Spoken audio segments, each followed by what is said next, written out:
I'll start recording. I think I'm about to share. I'll get it, guys. There we go. Okay, Dr. Hamilton, if you'll get us started. I will. Thank you.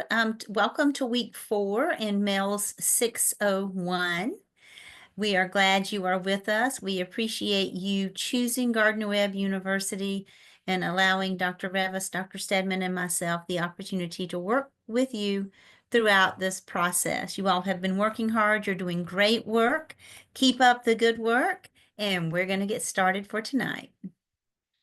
Okay, and Dr. Revis and I are going to talk to you briefly about task 2 and your peer reviews.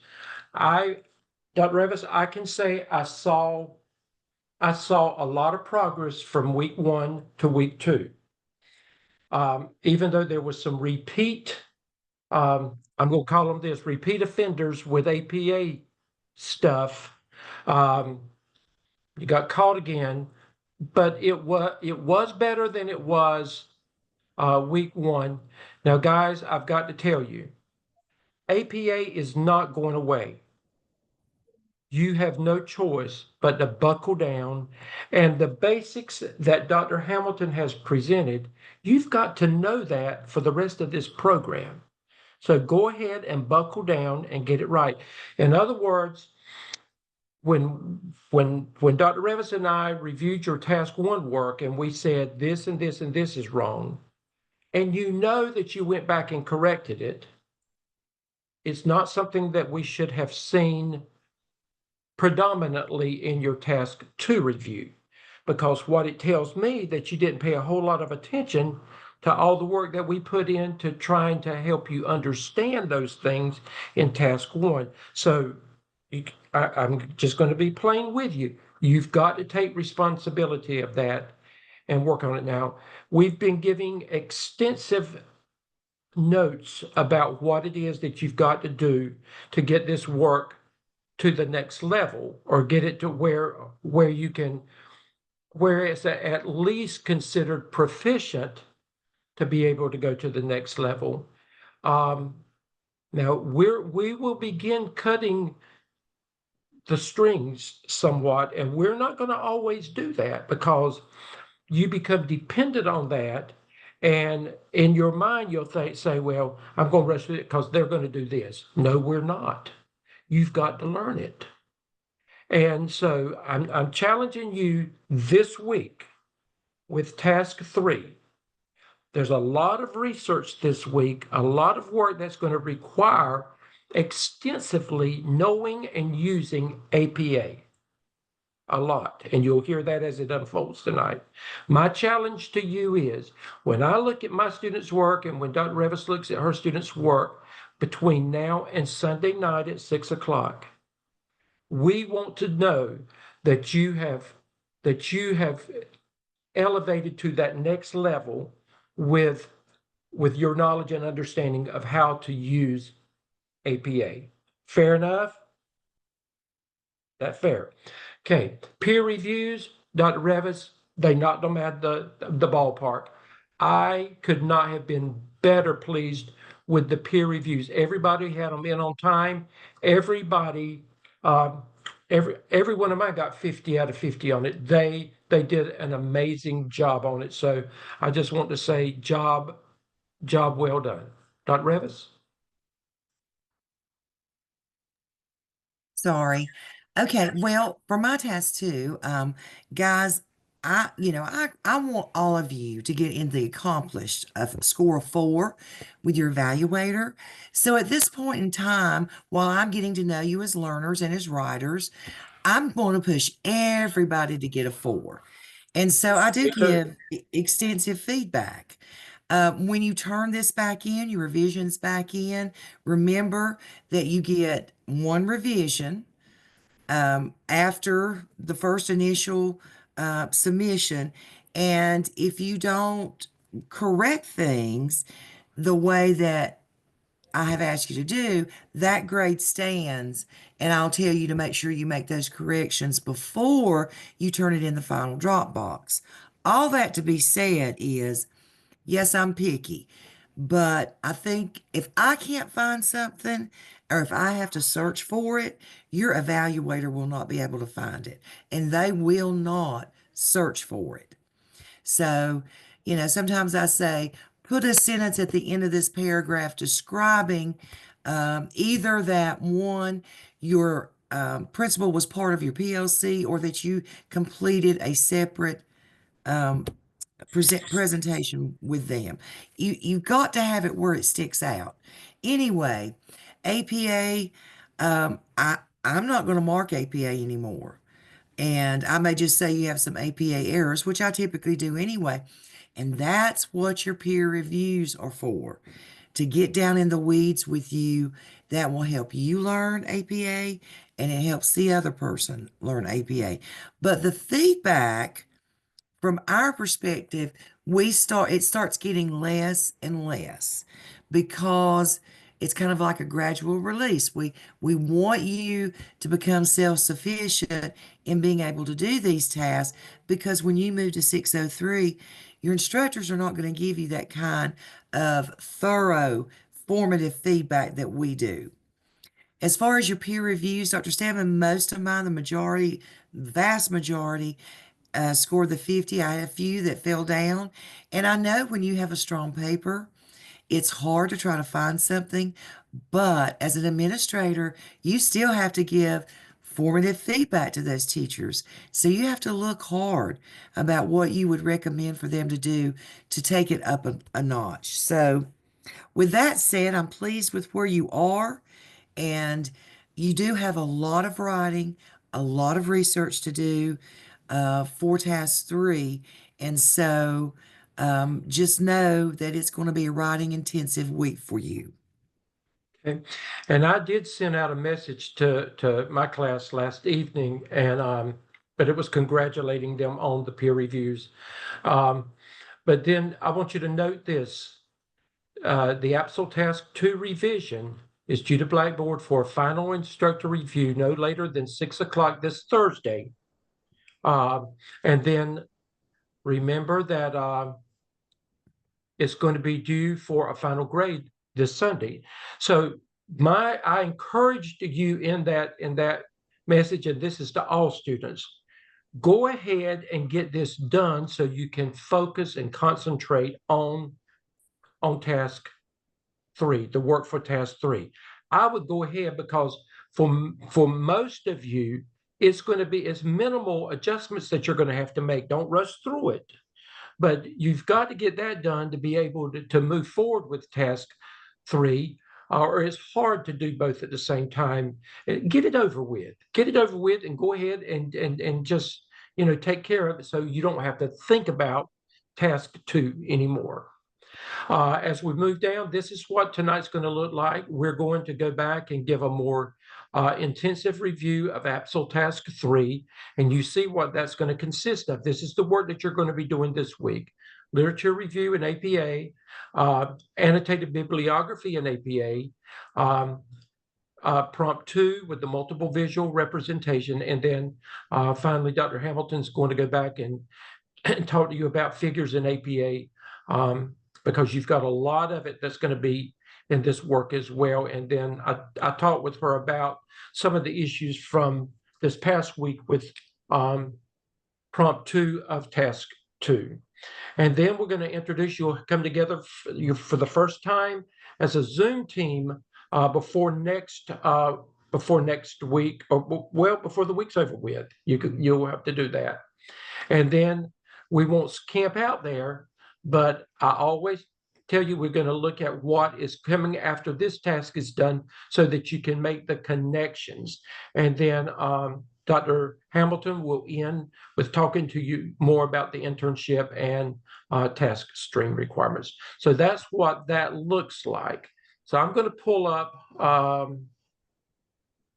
let me do this. Let me pull up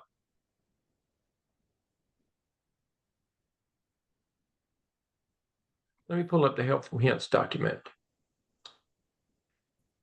Okay, this is prompt 3. Says, Once you have completed task 1 and 2 successfully presented to the principal leadership team, you can move forward with task 3. So that's where you are. The focus in prompt 1 of task 3 will be the identified need in task 2, what you said the most pressing need was. What you're going to do is, and Dr. Revis is going to talk about number 1 in just a few minutes, but you're going to be doing an annotated bibliography. Dr. Revis is going to handle that. And then you're going to do a mini research section on the best practices for your identified problem. Let's talk about that first, because your literature review will come first in your paper, and then your annotated bibliography will come after that. And as you're doing a mini research with a minimum of 3 references APA, a minimum. You can have more if it's going to better explain how you're going to possibly attack the identified problem, then I would do more. Some people do up to 5 and maybe sometimes 6, but you have to have a minimum of 3. I will tell you, we look at this, but your evaluators really look at this problem to see if you've got enough support for when you go forward with it. So make sure that if you use a minimum of 3, that it's quality and that your narrative work is very, very strong and supportive of what you're doing. But what you're doing is you identified that problem in task 2, the most pressing need. Now you are looking for solutions. So you're looking for best practices from some of the best researchers out there. It's not your opinion.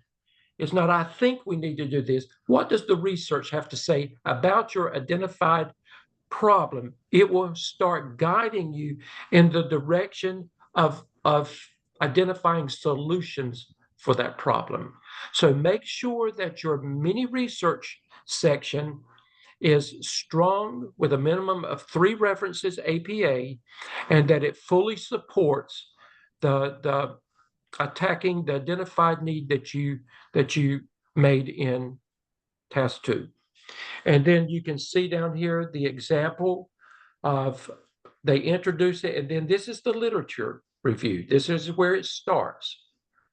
So you've got an example in your, not only in your completed AAPSL, but also in your helpful hints, you've got that. And we'll come back to that in just a few minutes. But now Dr. Revis is going to take it from here, and she's going to talk about the new kid on the block, your annotated bibliography. Okay, so can you see my screen now?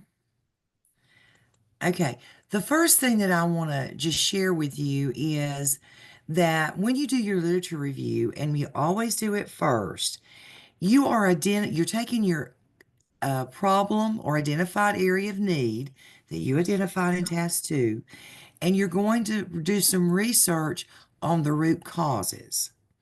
So this is where you would go to your Dover library, and I'm going to minimize this, and I've already got it pulled up. So here's where you do a Bulldog 1 search. So let's say that I want to know about causes of poor reading comprehension in elementary school. That was my identified need. Okay. So I search, and I'm looking for at least 3 references, 3 resources. So when I search, and this is just a little review, you always want to do full text online, and then just start looking. That first one, that looks great. It's only 14 pages. It's an article. And I promise you, when you start examining the root causes of reading comprehension, and those of you in North Carolina who've had the letters training, you know what some of those root causes are, but you still got to have research to back it up. And so that one would be a good one. And just look down through here and get at least 3 resources on the root causes. You're going to find things like, um, if I have poor reading comprehension, it's usually because I have poor decoding skills. And, because that messes with your fluency and so on and so forth. And so you will find some of that information there. So to do an annotated bibliography, excuse me, a lit review, it's written narratively, okay? And it looks just like the lit review that you did in task 1 on what should a PLC look like. You will have in-text citations. That's a narrative citation. And so on. And I didn't do a complete one, but it's written narratively with in-text citations. Okay? Either narrative or parenthetical citations. Again, always do your research for your literature review first, because we're talking about the root causes of the problem or identified need that you had or identified in task 2. Then once you do that, then you come back and you want to look for solutions. So let's see if I can go back here. Can I say one thing on that? When Of course. notice when Dr. Revis pulled that up there where you start with your lit review, notice that you do a narrative recap, making sure that you once again identify your most pressing need. Okay. Yes, and you need to always do that right before you start in on your lit review, because it refocuses the evaluator and of course for us as well. So let's say now I don't want causes, but I want how to improve reading comprehension in elementary schools. You do a different search. Now you're looking for solutions. Now, when we say that you have to have at least 3 regular resources on your bibliography, that means non-online resources. And I'll show you the online. These are non-online. Yes, we're retrieving them for online, but it's not an online program. Computer program where the student is sitting down, and we'll talk about that in a minute, where they're sitting down and they're getting some really focused reading comprehension intervention. So there you go. There's some strategies. And how can, again, strategies, so on and so forth.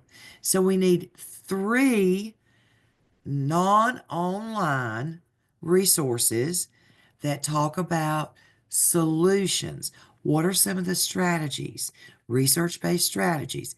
It's not what you do in your school. It's what the research says should be done. Now, let's look back again at an annotated bibliography. It is written very different. This is all narrative with in-text citations. An annotated bibliography is written kind of like I don't know, just a summary of the article, okay? So you have to have a total of 8 resources here. 5 regular, those are non-online digital resources, and 3 online resources.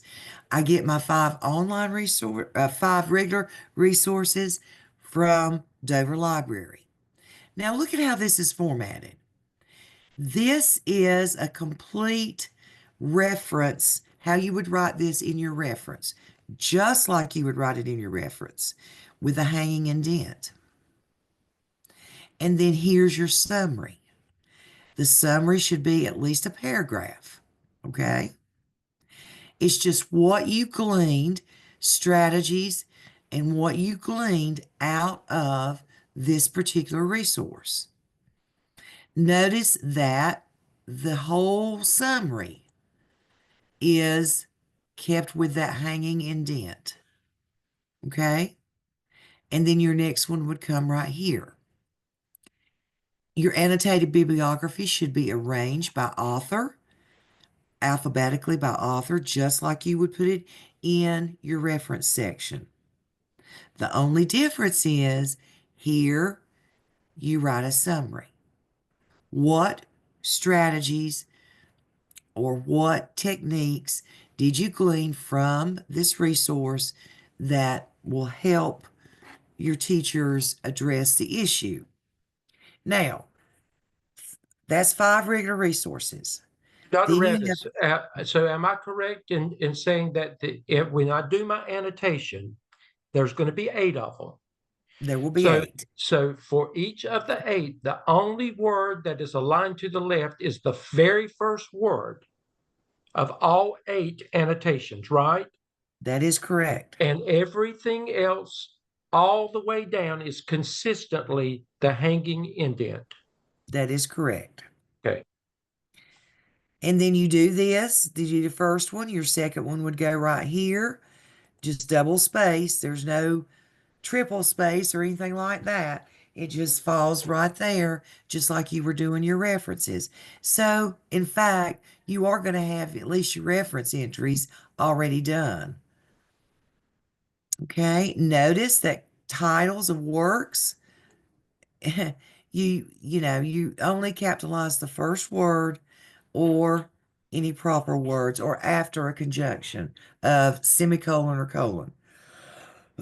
Now, what about the online resources? Well, if you go to Dover Library, you're not going to find online resources. I'm going to just go to Google, okay?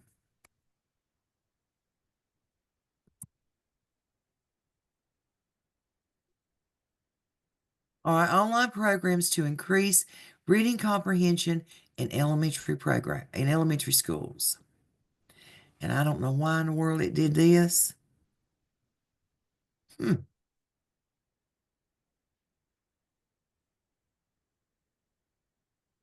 Let me open it in a new tab. But these are going to be some programs that you are very familiar with, like IXL, okay? I don't know why it's not coming up correctly. This is crazy. But you remember the IXL. A lot of you use this. And so what you're going to do when you get to the online program, they will have or should have a research section that tells you, let's see if this is it, if this is one. All right, okay, these are evidence-based for ESSA. These tell you, okay, this has a strong rating from ESSA. So you can even look here and then go look this up, and it will tell you exactly the effect size. So this is considered a strong research-based evidence online program. But you will need to get a summary of that. Now, you can't just copy this. And then right here, read the research. It even gives you the research, a program description. So this is a very good, I'll put this in the chat box. This is a very good resource for you to go find evidence-based online programs. And it will tell you the name of the program, and you can click, and it will also give you the research behind it. Dr. Revis, may I say something while you're there? Yes. Okay, let's say, for instance, let's say Lexia is one of the is the program that you will eventually decide that you and your committee decide we're going to present this to administration, to the school improvement team, whomever, and we're possibly going to put this in our plan of action, which will come in task 4 to use, because you're going to make a decision, and Dr. Revis will talk about this, on one of the 3 online programs you're going to talk about. But embedded in what she's showing you is going to be information that you're going to need when I talk about prompt 2. Dr. Revis, can you see any visuals in there? Um, Let me go back. Even if you can't, that's where you will find it, where she is going in there and she's digging into the program. The visuals that I will be presenting in or talking about in prompt two, this is where you're going to find them. You don't have Yeah. to create stuff. You don't have to create stuff. You look at it, and when you are presenting your case, it's like presenting an attorney presenting. When you present your case, these visuals are going to be research and evidence-based justifications for why this program is good and something that could possibly help alleviate the identified problem. So you dig deep in there and you just copy and paste those and they become your figures that Dr. Hamilton's going to talk about. You don't have to create stuff. You go find it in your research. Okay. Sometimes they'll have things like research or key studies, and you can pull some data from those, some charts or tables or figures, as we call them. But again, I'm going to put, now they'll only have it for reading and math. I'll tell you that right now. Otherwise, you're just going to have to go online and do a Google search. I know a few of mine looked, well, I think just about everybody did reading or math, regardless of the grade level. But if you're doing something like the foundations of U.S. history, I don't know what you'll find, but you're going to have to Google that specifically. Now, this is one of the only times we will allow you to Google something outside of Dover Library. And that's just because you're not going to find online resources there. Okay? And I will put this in the chat box.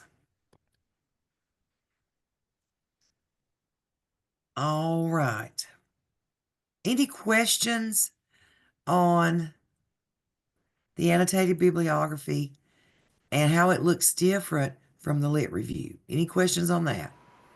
I have a question. Sure. So if we're putting the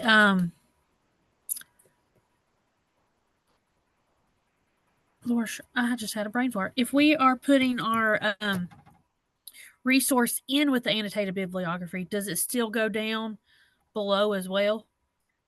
Does it still go in your reference section? Is that Yep. what you're asking? Yes. Yep. Every one of these Okay. things that you will use. Now, when you're doing some research on the causes, the root causes, you may find some solutions within this material. And you can use, if you find solutions when you're doing your lit review, you can use that for one of your five regular resources. We call them regular resources to distinguish between online, okay? Danielle?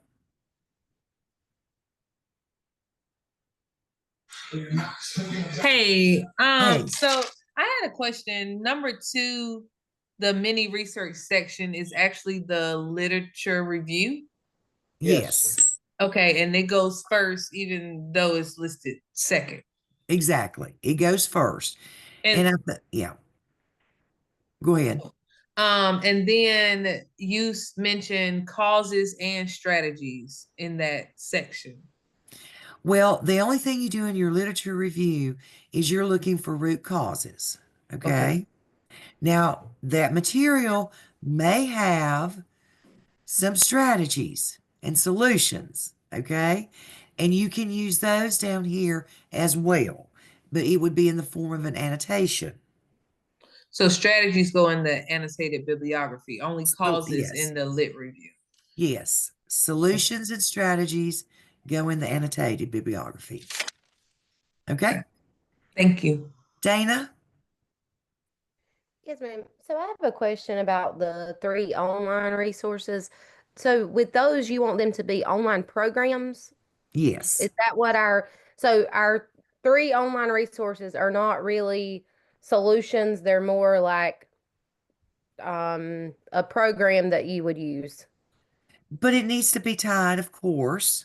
It Right. needs to have the research base to your identified area of need.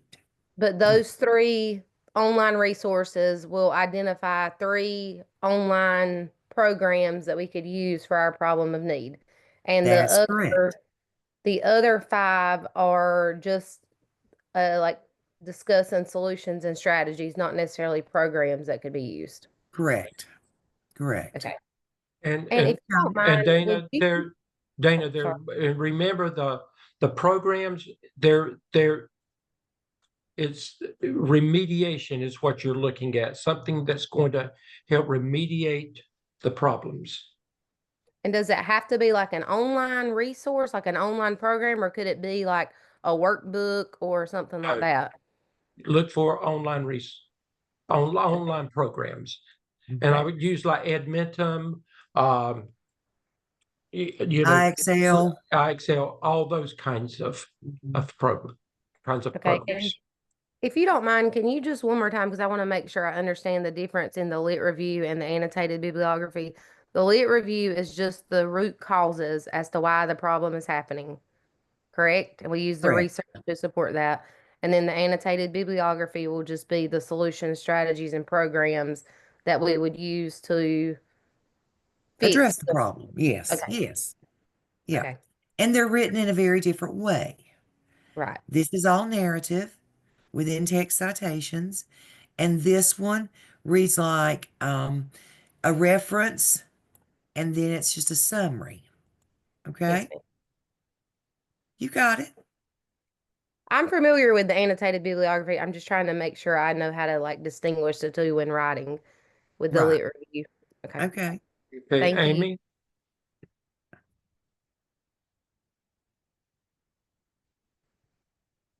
I just want to make sure I'm clear on how many references we need. You said 3 for the lit review and 8 for the annotated bibliography. Is that correct? So 11 That's altogether? A minimum of 11, yes. Okay. Now, let me put a little caveat in there.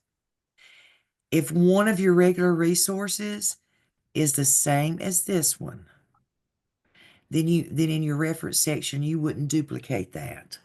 Right. But you would put an in-text citation here for your lit review when you're using it to identify the root causes, and you would write the complete reference here when you're looking at the solutions. But you're not going to have it twice in your big reference section. Anything else? Again, okay, we still got 2 people with hands raised. I can't see them, Dr. Stedman. Janique has one. Just want to be sure. We have to have a total of 11 references, but some of them can repeat. Yes, they Okay. can. Well, only from the literature review. If when you are doing your lit review, you find information in a resource there that talks about solutions, then you can use it here, talking about the cause, and you can also use it here. But that should be the only time it's duplicated. And Dr. Okay. Revis, I have rarely had that to be the case. I would, so that you don't get confused, I would suggest that you try not to duplicate so that you don't run into problems. You need a diversity of research in there. And if you do run into something and you need to just question Dr. Revis and me about it, just send us a note and ask us about it, okay? And that will make it easier. Anyone else? Okay, a lot of research and a lot of writing this week. Dr. Revis, what about the comparison chart? Yeah, can you pull that up in our helpful hints? Do we have that? Yeah, yeah.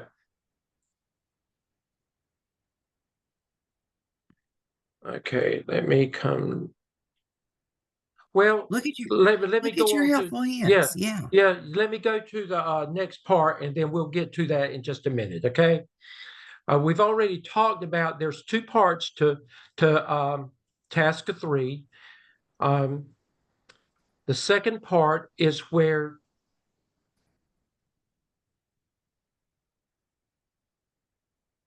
Guys, if you'll use you, that helpful hints document, mhm, you can't go wrong. you can't. Okay, please note in the prompt directives that the candidate is responsible for detailing how the PLC created and used multiple graphic organizers.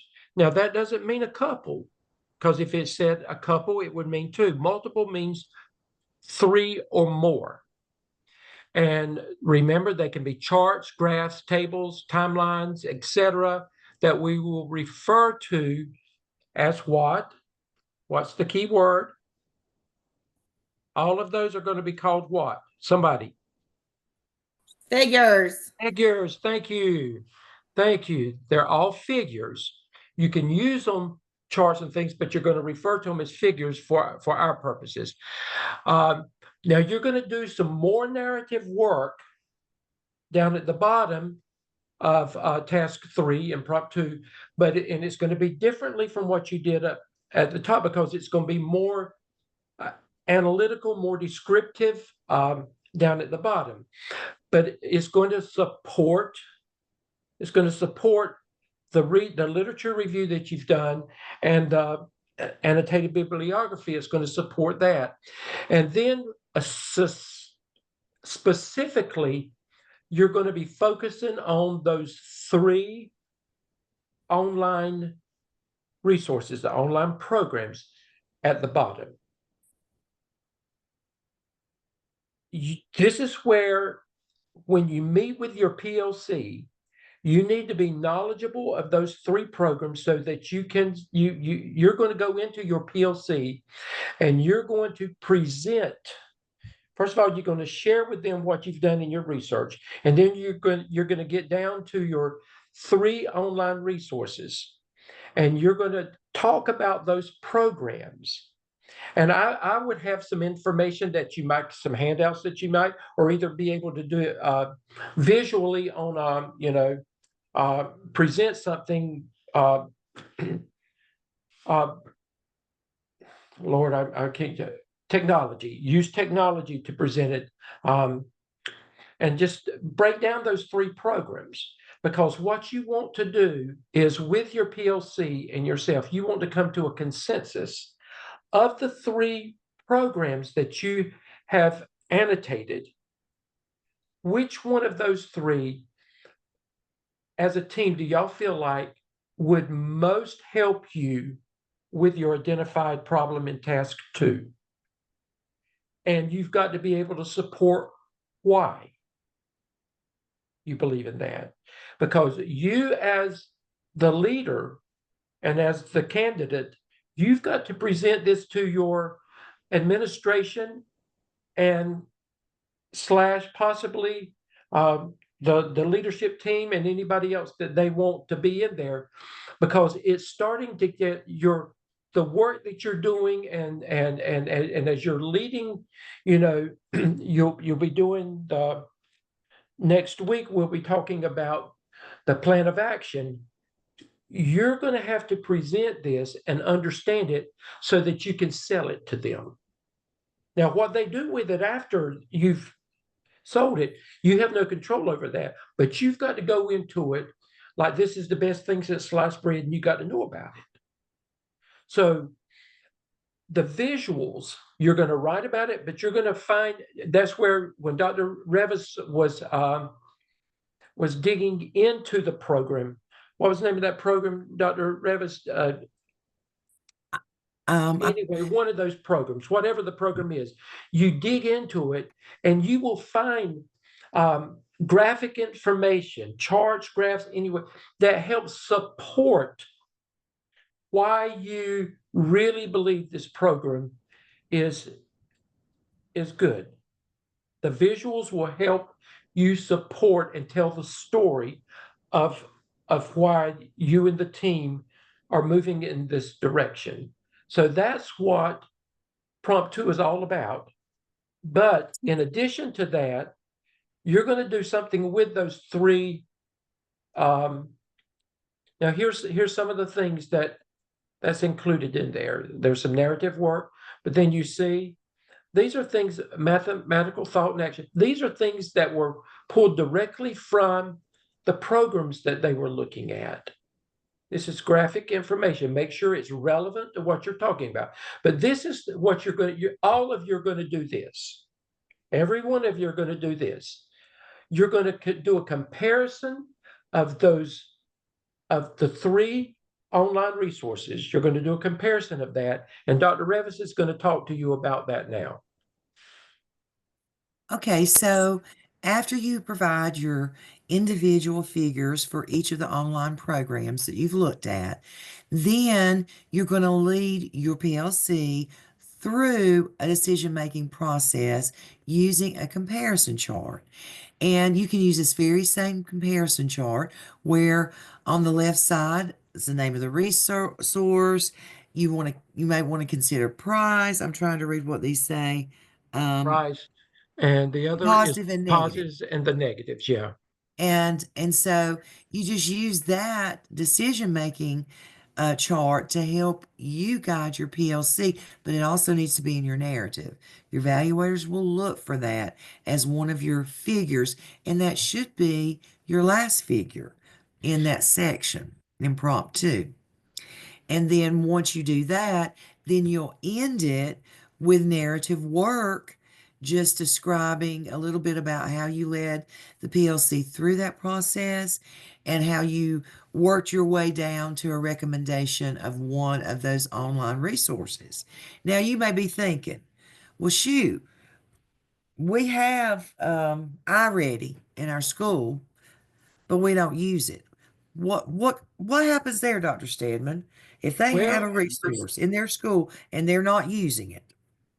Then you can bring it to life and recommend that we use something that is not being used. Or if it's a program that you are only using a part of the program and there's another component of it that you could do that. But we don't want you to just simply duplicate a program that's there, because if it was really working and you're using it, that means that you need to look at something else if you're not making the progress that you need to make with the students with it. And sometimes it's a fidelity implementation issue. Right. You know, where I showed you about the research of these programs, all those studies are based on the fact that schools are implementing that online program the way it's intended to be implemented, whether it's 30 minutes once a day or 4 times a week or whatever. So you can look at, well, are we really implementing it to fidelity? If we have it and it's not working, are we implementing it to fidelity? And if not, then you can make a big push that we're going to implement it with fidelity and put in some fidelity checks. Right. But sometimes there's things with dust on it that need to be dusted off, so that's okay.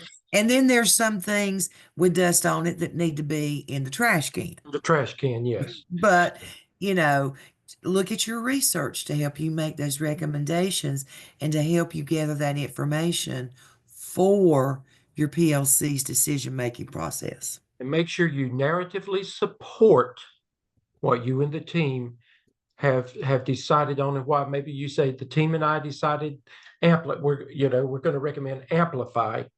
Why? Now look at the price.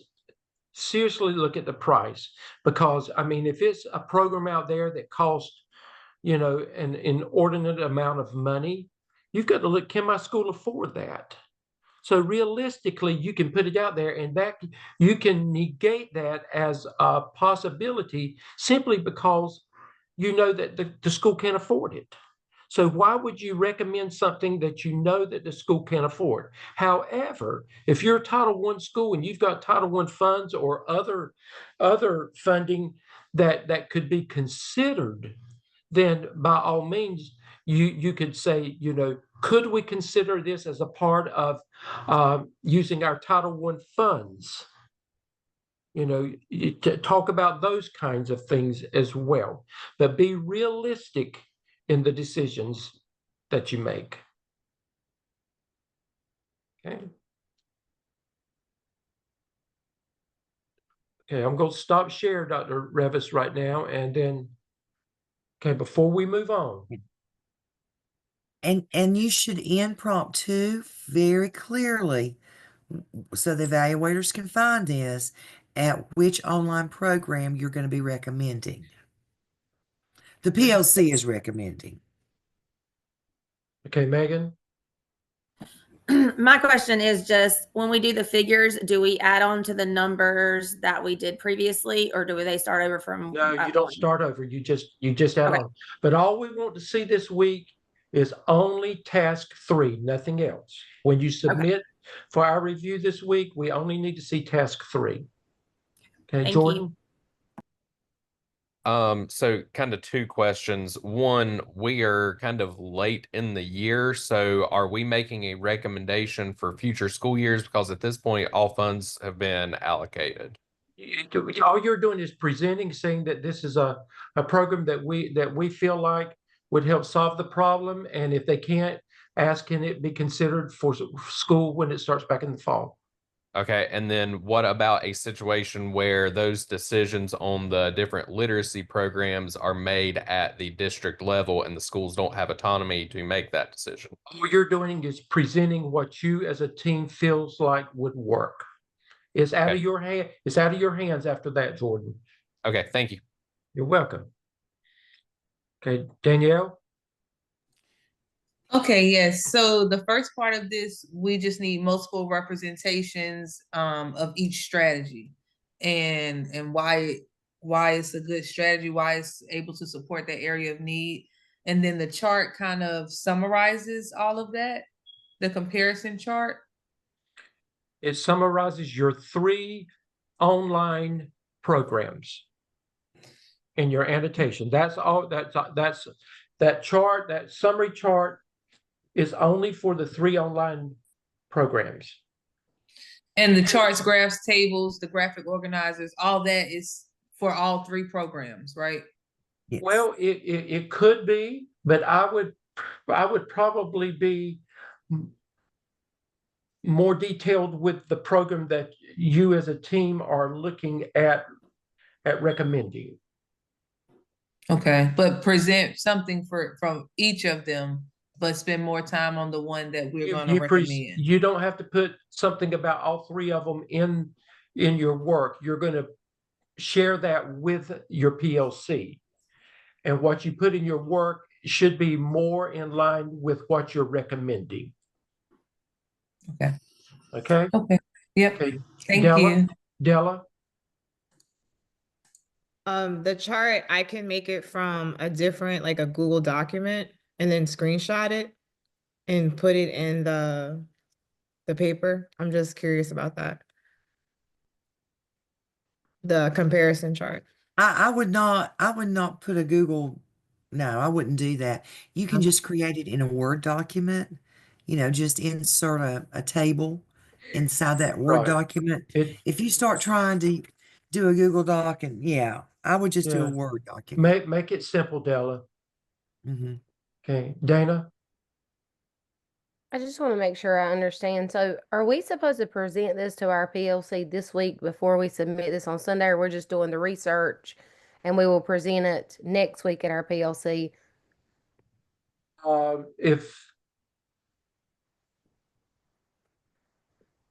Because we are out of school, I'm asking, I know it's not everybody's situation. We're out of school. If you can't, put a Friday. disclaimer in there and just say that my PLC will be meeting on, when you're going to be meeting with them. Monday.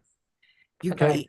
If you don't get your PLC meeting done, you're gonna have to get it done Monday, okay?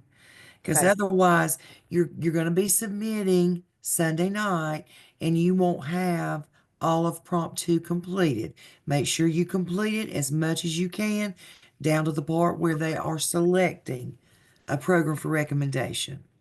And then Dana, have that. all of you remember, you can meet virtually if you Yeah. need to. Okay, I'm you gonna can try all, to squeeze it in tomorrow. I'm just nervous. okay, We have tests. I'm okay. just You can curious about that. always meet virtually if you need to, Okay. any of you. Okay. Okay, Dr. Revis, let's move on to their Zoom assignment. Okay, so I'm gonna share my screen again. Okay, let me stop sharing. And Okay, I am going to pull up. This is your first time with a Zoom assignment. And so you're really going to get to know your Zoom mates or teammates, whatever you want to call them, this week. So let's talk about getting ready for your Zoom meeting. Okay, this is your first Zoom team meeting. And here's what you have to do to get ready. You and your Zoom mates decide on a mutually agreed upon time for the Zoom. Now, this Zoom needs to take place and be written up by Sunday evening. Okay? So you've got Thursday night, Friday night, Saturday, whatever.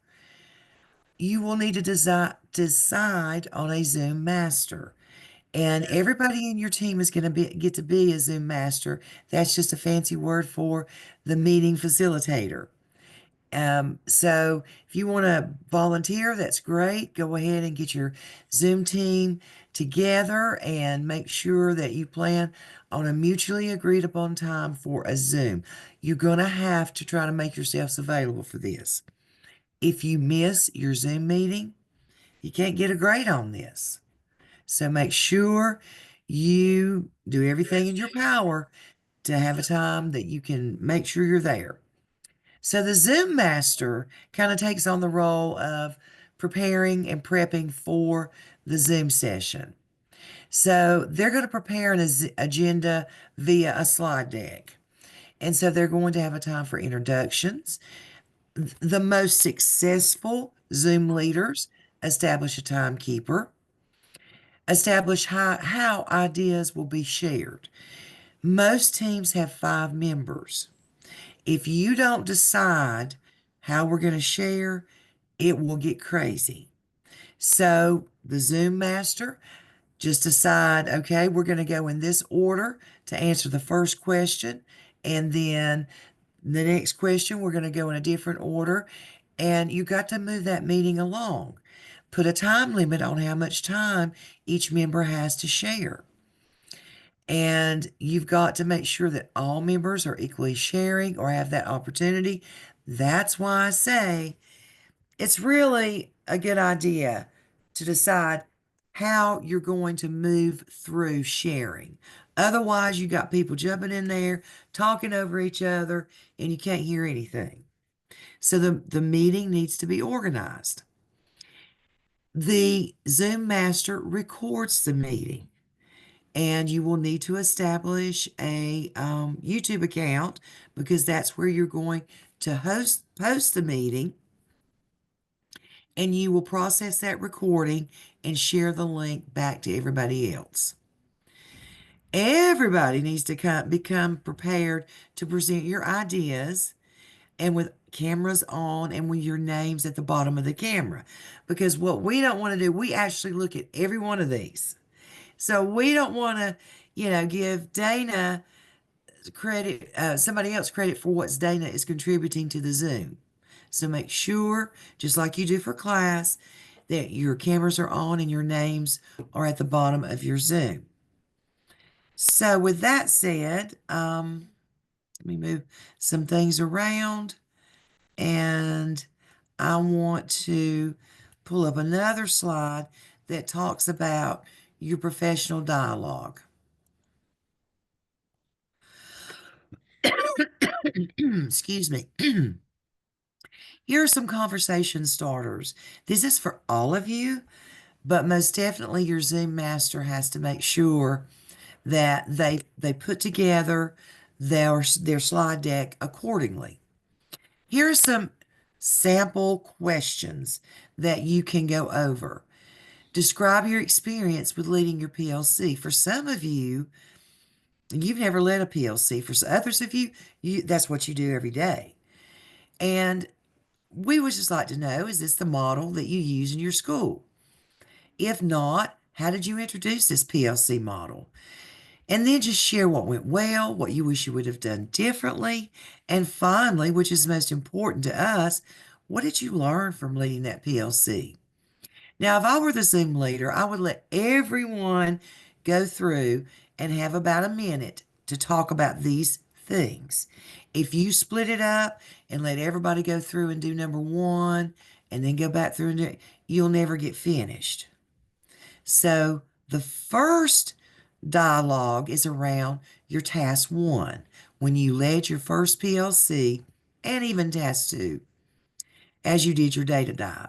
But task two is more specific to the data dive. Again, what went well, what you learned from the available data, what you learned from disaggregating all that data.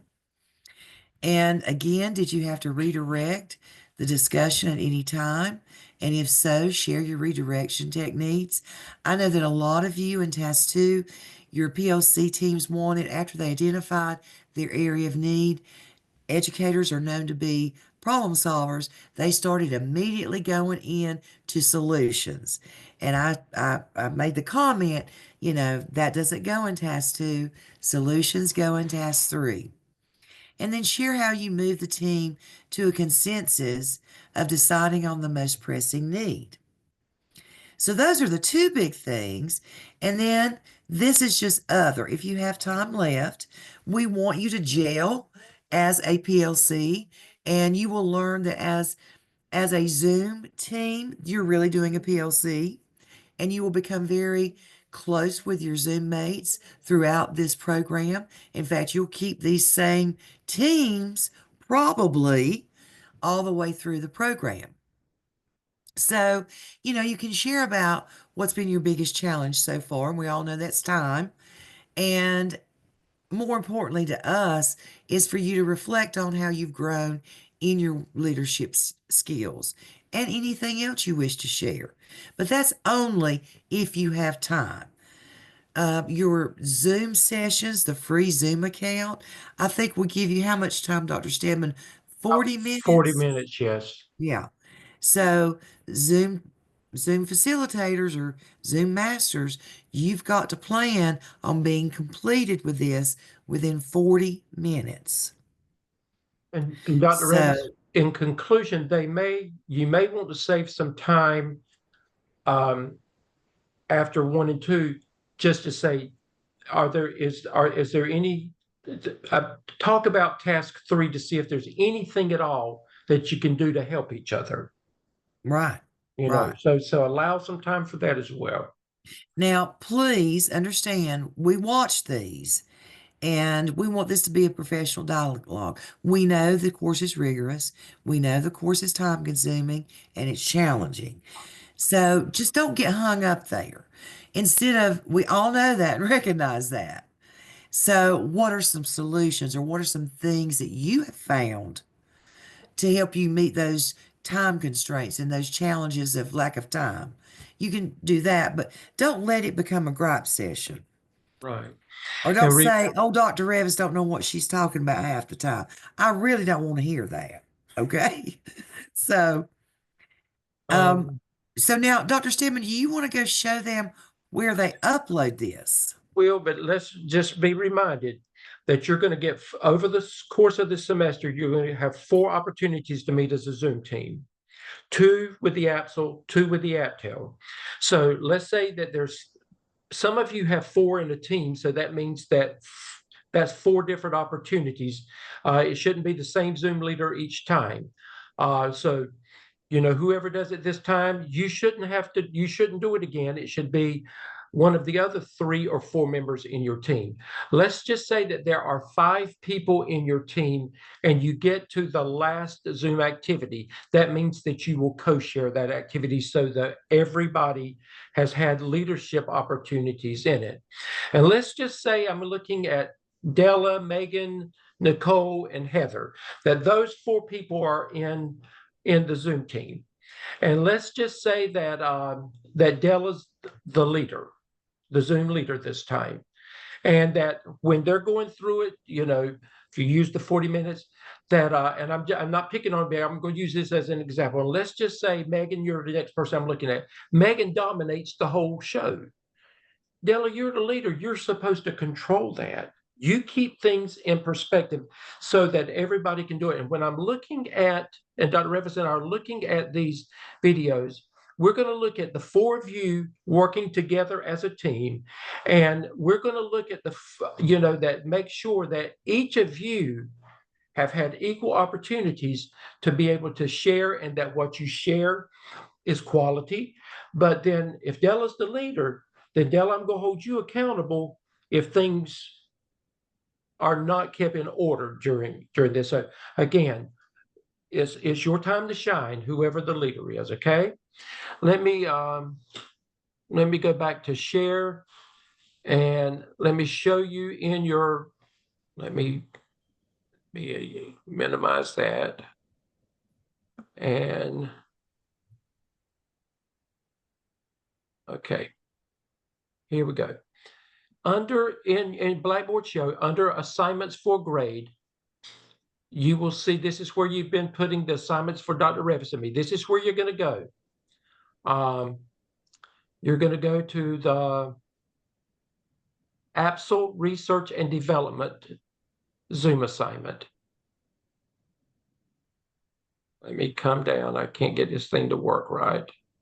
It's probably me. Here you go. Click on that. And this is your instructions. And again, make sure you don't chase rabbits. You stick to the assignment. But the assignment is threefold. First of all, you're going to participate in a Zoom team meeting. You're going to complete a one-page reflection on the team meeting with an emphasis on your three big takeaways. This is to be submitted for grade. You're going to complete a one-page reflection on the team meeting with an emphasis on your three big takeaways from what happened during that 40 minutes. You're going to submit that one page to us, and you're going to submit, all of you will submit the same Zoom link. Della's the leader. So Della, you're responsible for uploading that into a video and sending each of them the link for the video. All of you will submit the same link, who's on the team, and that one page for a grade. And you can embed that link in your one page. Yes, yes. Or you can wear that, or they can put it in as two different attachments. Right. Two different attachments there. But that's where you're going to put that. And then that's where Dr. Revis and I will click on it. Now, we will look at everybody's, we only have to look at, for that team of four, we only have to look at the video one time, because we're going to see all of you. But we will look at all of your one-pagers along with looking at you on the video to see if what you're saying matches up with, what we see on the video. Okay?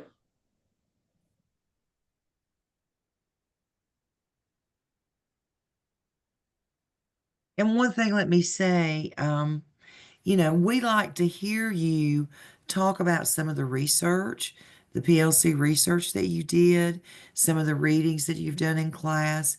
It's good to support your ideas with and thoughts with showing us that you have been doing that reading and research. Okay, and I'm not going to go into task 4. You'll be an overload. Just remember that when we go over task 4 next week, task 4 is going to be everything you're doing this week is going to help you say, okay, these are our potential solutions to the problem. Next week, you're going to put a plan of action in of how you're going to actually attack the problem. Okay, and we'll just go into that next week. It's too much. Dr. Hamilton, if you would just you can go back and remind them of figures in APA, and then talk to them about any internship and Taskstream things that you have at this time. Okay. Hi, everybody.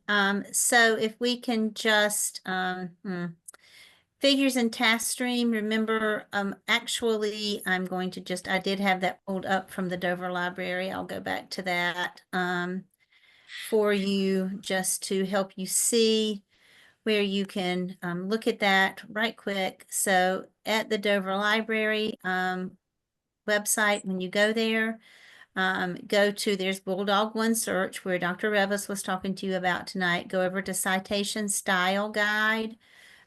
Make sure that you're clicked on APA.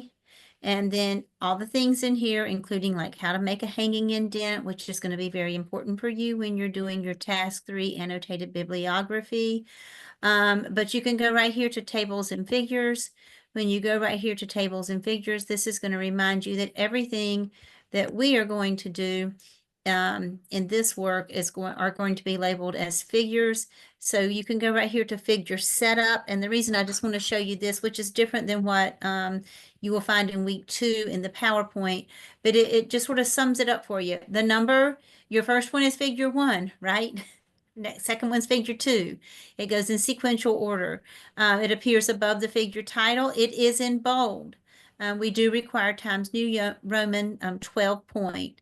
Then the title is going to be double spaced. Look, one double space. So unless something is in your template and single spaced, everything else is going to be double spaced. That's between and within. So if it's between sections, it's still just double spaced, not more. So you're going to have that title below the figure. And remember that that is going to be in italics, not bold, italics. Then you'll have your image, a legend if necessary, and then note, which is going to be note in italics with a period. Anytime that you need to give any kind of description for that figure, and that needs to be included only as needed. So that is in the library for you right there. So I just went through that for you. Of course, there are other examples in week 2 for you if that makes that easier for you. Let's move on really quickly now on to your Taskstream. You should have at this point signed up for your Taskstream account. So when you get to Taskstream, you're going to see that you have 2 sections. You have this body DRF. You're going to just have spring 2025. I have a lot, but you'll just have spring 2025. And that's where you'll do some other work. But for right now, for setting up your competency folio, you're going to go to the purple bar at the top, and you're going to see folios and web pages. And that is what you're going to click on, is folios and web pages. And you'll see where I created one a while back. But folios and web pages is what we're going to be dealing with.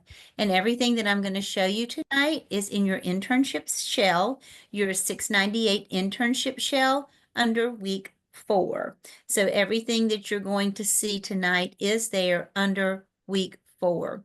So we're going to start with a video with Dr. Lamb showing you how to set up your competency folio.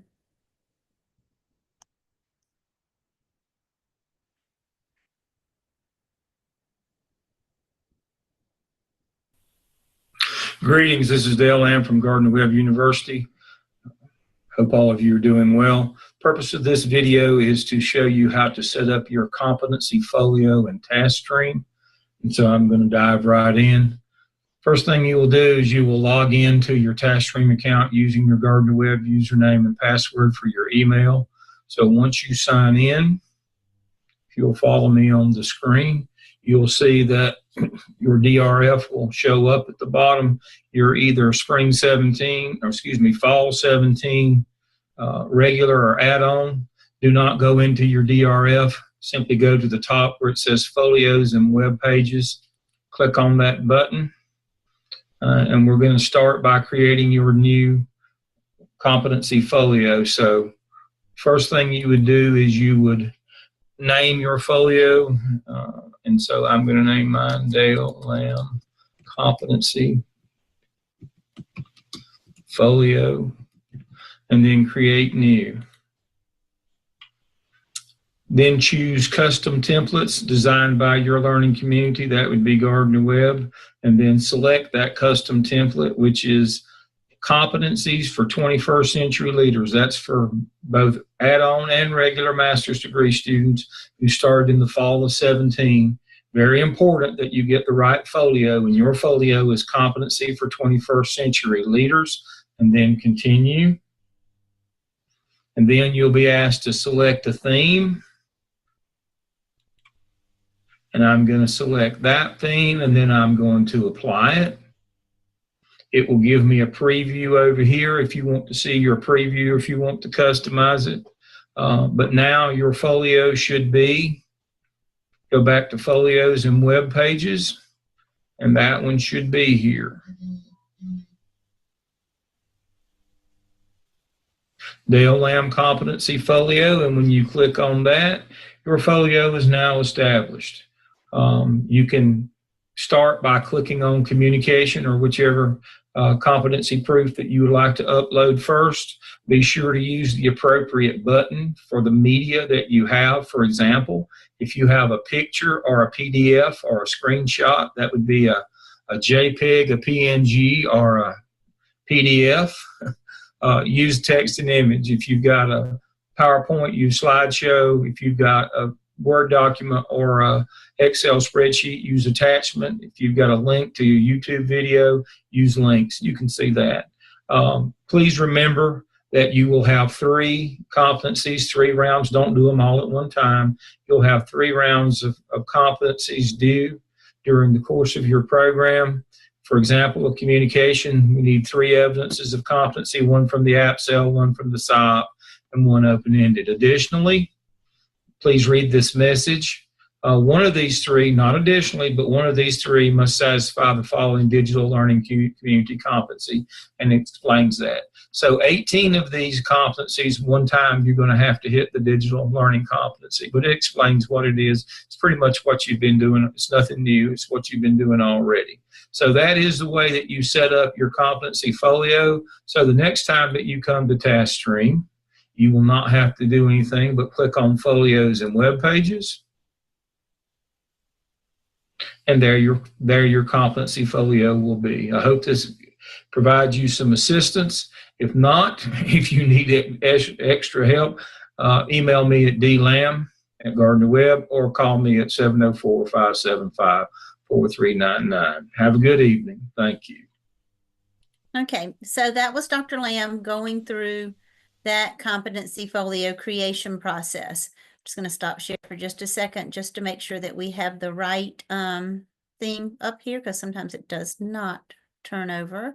So what the next thing you will see in your internship shell is creating your competency folio in Taskstream, which is what you just watched Dr. Lamb do. Now, this is the 4-minute YouTube video that you just watched. So it's in your competency folio, or if you go to this page, you can click on that 4-minute video right here. And what I simply did was went through here and I typed out all of his instructions that he just went through. So those are the written instructions for what he just did. Now, one thing that I don't think he said that is very important is that when you open your newly created competency folio, you need to choose publish and share. You may create a password if desired, then select publish. You must select publish and share. You're going to share that with me if it asks you who you're going to share it with, and you must select publish. So that is a big piece on that you need to make sure that you do, is to select publish. And then we also have a video when you get ready to start uploading items, your competency proof in your competency folio. We also have a video about how to upload things into your competency folio.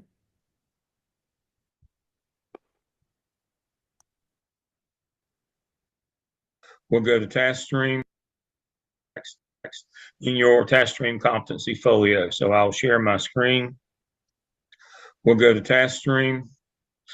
When you open up Taskstream, please remember, do not enter into your DRF, either the 12 or the 20-month program.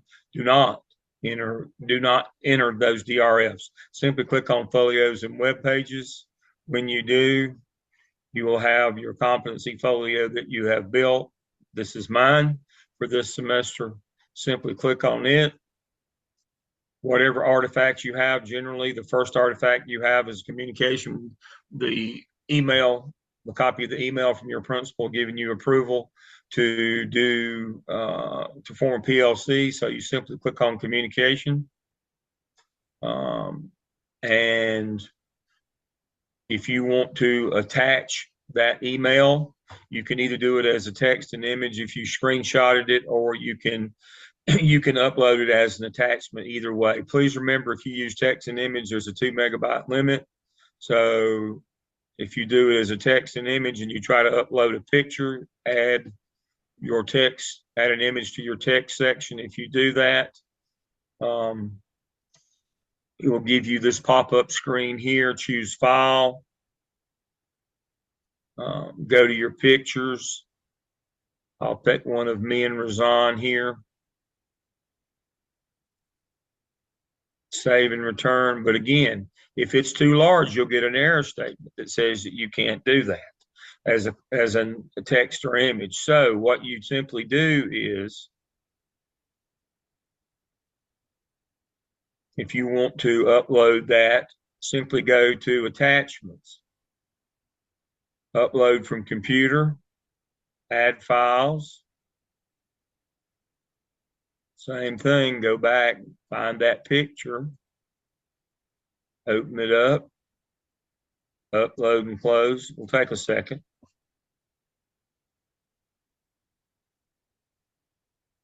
And there it will be. Save and return. And then when somebody goes to look at your folio, there will be your picture. So I would recommend using the attachment button, even if you're doing pictures or screenshots. And there is me and my former doctoral student, Dr. Razan El-Mani, at graduation. So that is how you upload an artifact. Now, please remember, most artifacts you can upload using the attachment button, and it simply leaves a link. But if you want the picture, it's got to be small enough that it will upload. But for the purposes of our folio, I would prefer if you simply use the attachment button, unless it won't let you use it for that purpose. We'll do one more in customer focus, an attachment of just a simple Word document, upload from computer, add files. I'll upload a document.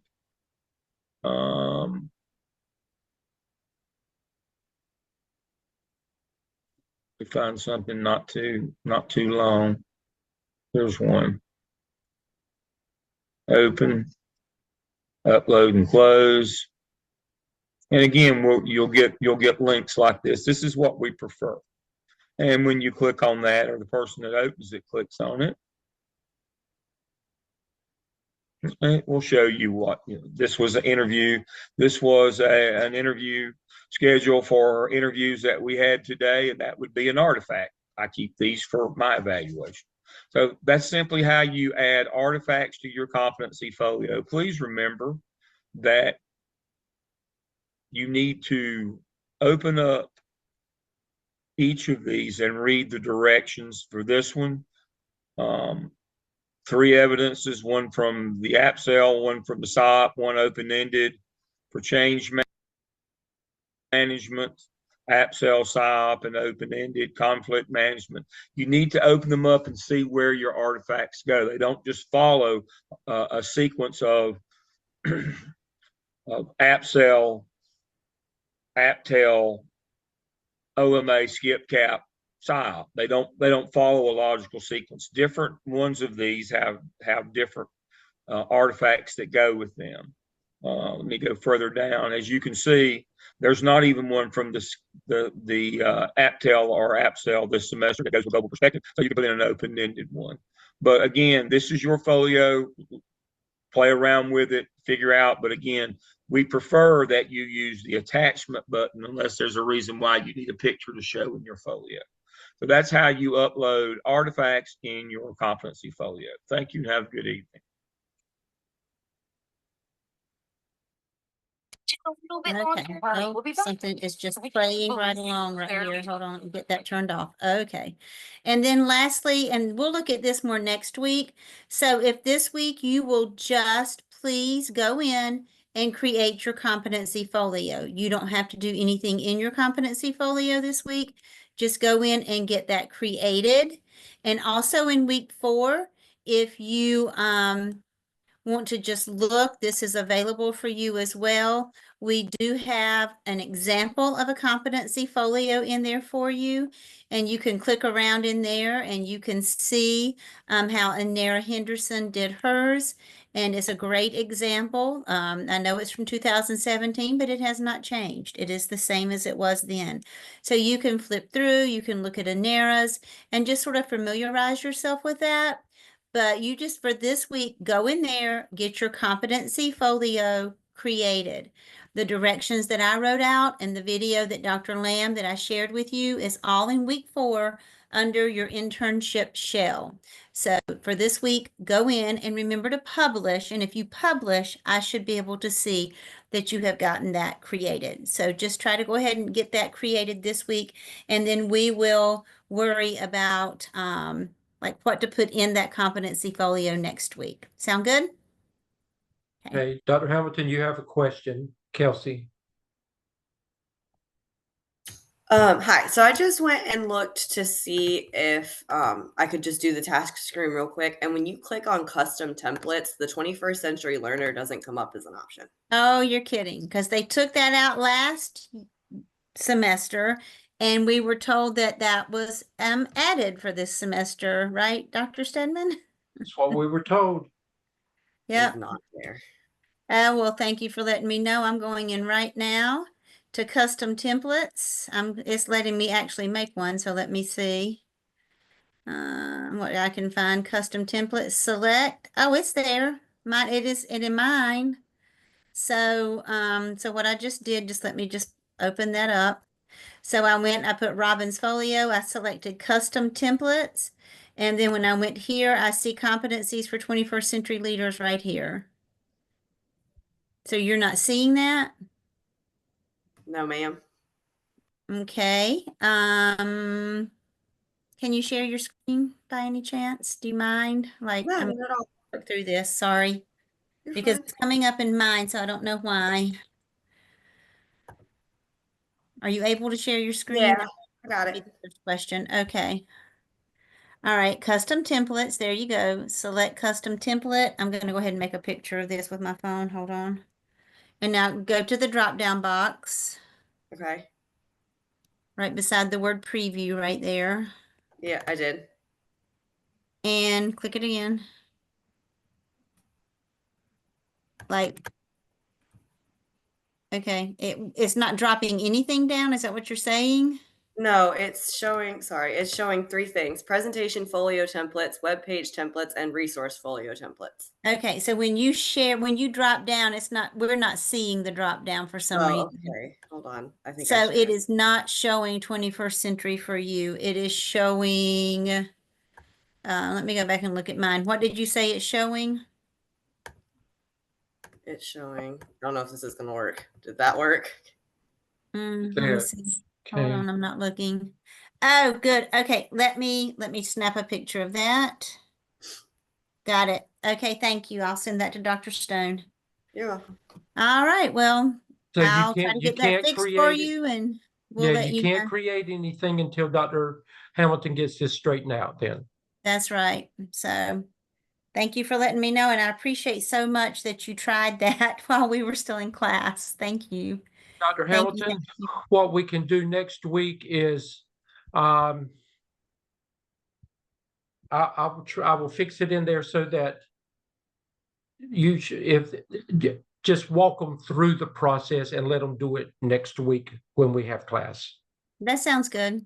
Okay. Well, I just have to make sure they get that. Yeah, if they've got it ready, let's just walk them through it and let them create it during class. That sounds good. Okay? I think that's perfect. Okay, guys. It's a lot, but you can do it. Right, Salita?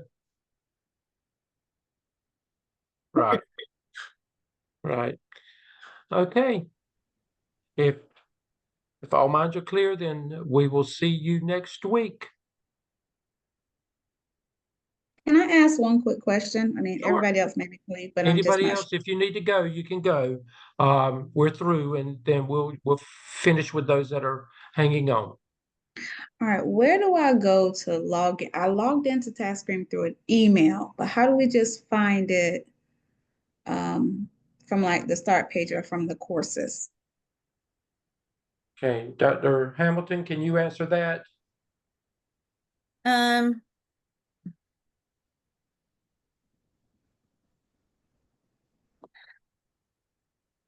I have mine saved. I'm sorry, Dr. Stedman. I think you can just say taskstream.com, like I just go up I'm there and I sorry, say, I'm just looking okay, that I just go say to Task. taskstream.com in a search bar, and then That's that all I will do. take you to Watermark, and Okay. then scroll down from Watermark and you'll log into Taskstream from there. It gives you you'll see where they have their different products on there, and just go to Taskstream from there, and it should allow you to get in there. I've had mine saved on my bookmark for 100 years, so sorry, I don't. Maybe if you go back to that email, it would take you back to it as well. And Dr. Hamilton, I just type in the top Taskstream login and it takes me there, and I put my password in. Oh, oh yeah, there it is right there. Taskstream login. There you go. That's what you want. Uh-huh. All right. Mm-hmm. Thank you. Okay, Casey? Can't hear you, Casey. Can you hear me now? Yes. Okay, great. All right. So I have a quick question about the principal permissions. So on my PLT team, I do have one of my assistant principals, but it seemed like for task 2 that I really needed my head principal's permission. Is that going to always be the case? I responded back to you in an email today about that. Okay. So just look at your email, okay? Okay, great. Thank you. Have a You're good night, welcome. everyone. Okay. Mankia? So my question is about part 2 for the figures section. I understand that the figures have to have a number and a title, but I just want to make sure I'm understanding correctly. Do we still provide a brief description after the figure? Yes, you always introduce the figure so the reader knows what they're looking at. Okay. And then you put the figure in, and then, whatever you want the reader to discern from that figure. Okay. You just can't put a figure, and Right. your evaluator or the reader know what you're trying to show with that. Mankia, it shouldn't be a long narrative. No. Be to the point. Okay. Okay. All right. Thank you. You're welcome. Amy?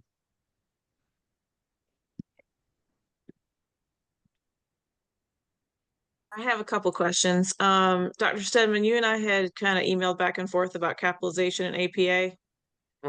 I answered you back today too, in an email. Because I looked, but I didn't see Yeah, anything. I I looked at did. like, You're good with what you sent me, with what Okay. you told me. okay, You do what you found in the manual. okay. And then Okay. my other question, I forgot. Oh, the slide deck for the Zoom meeting, is that in the course shell? The questions that we have to answer? Yes, it's in module 4. Module 4. Okay, thank you. Mhm. Okay, guys. Y'all have a good week. Okay, and you'll get this video sometime tonight.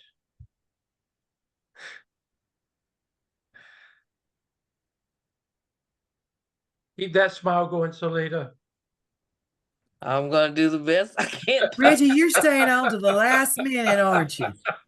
I got to get everything I can get and try to put all this in perspective. Yeah. You'll do it. You're going to do it, Salita. So I texted that picture, that screenshot from the students' competency folio to Steve Stone. I said, help. He said, what do you need, while I was typing? Our students do not have the option of competencies for 21st century leaders to be able to create their competency folio. I have it on mine, but they don't. He said, is this